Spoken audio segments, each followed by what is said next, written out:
I was back on the floor this morning. It felt good. All right, good. Well, we need you out there.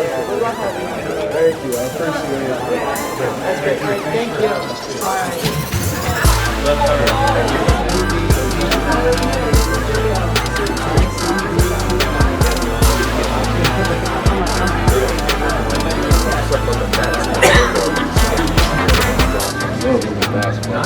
Anytime. You guys come in and check us out. We will. We're going to be in there. All right, then.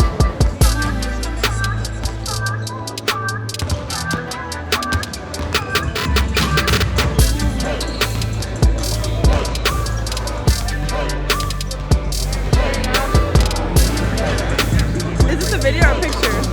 Oh, hey! Just here with our homies. Yeah, you know, they're in the back. We're just waiting to rebound.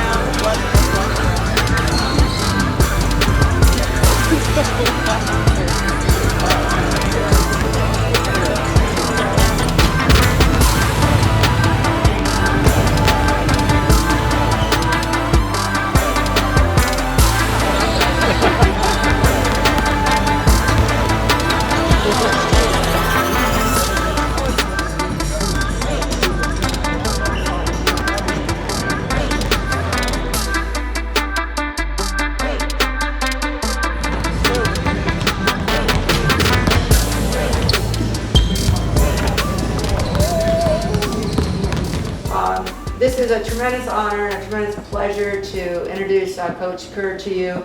He played at Arizona, so he's wearing his Arizona stuff, but I got him a Stanford shirt. There you go. Yeah, put it on. First thing I'll say is enjoy this because it goes fast. I know everybody tells you that, but it truly does. I spent 5 years at Arizona.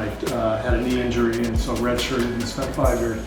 And those guys, are, to this day, 4 or 5 of them are my best friends. And so the relationships you build now are going to last a lifetime. Clearly, you guys are one of the best teams, if not the best. How do you stay motivated each year to kind of do better than you did the year before? Yeah, that's a good question. You know, Tara mentioned the short practice. We had a long season, right? 82 games, and you know, if you play deep into the playoffs, you're over 100 games. And so, as a coaching staff, we try to pace our players and try to keep it fun and light and loose. And the players, I think, what we try to, the message we try to remind them of is that this is a sport you play because you loved it. Right, you loved it as a kid. The first time you picked up a ball and you made a shot, it's like, oh, right. There's something special about it, or you wouldn't be in this room, right?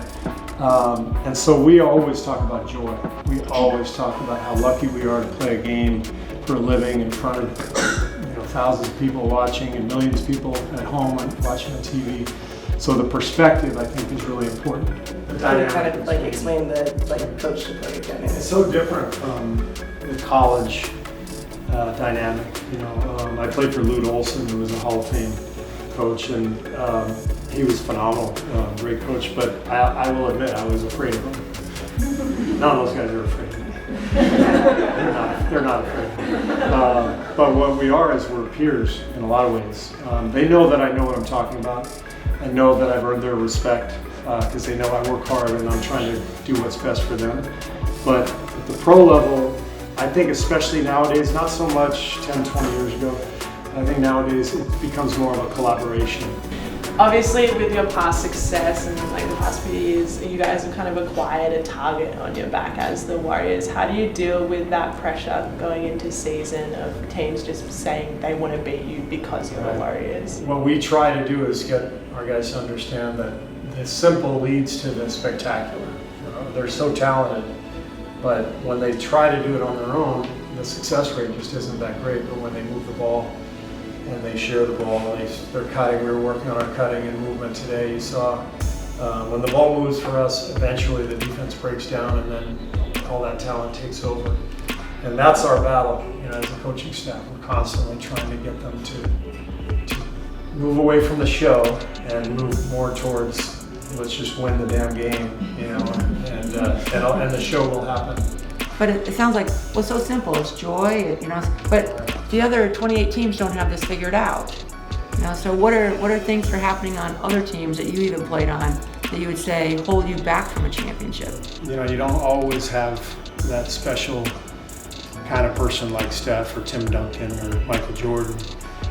So for me, in the NBA anyway, it usually came down to what kind of leader is your best player. The easy answer, the simple answer is your best players generally set a tone, and it's hard to modify that.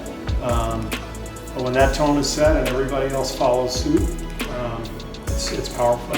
What's interesting is that they're all gifted in their own way, but they all enjoy playing together, and they don't worry about this pecking order. So that's why the group is powerful, because we're not just talking about one guy.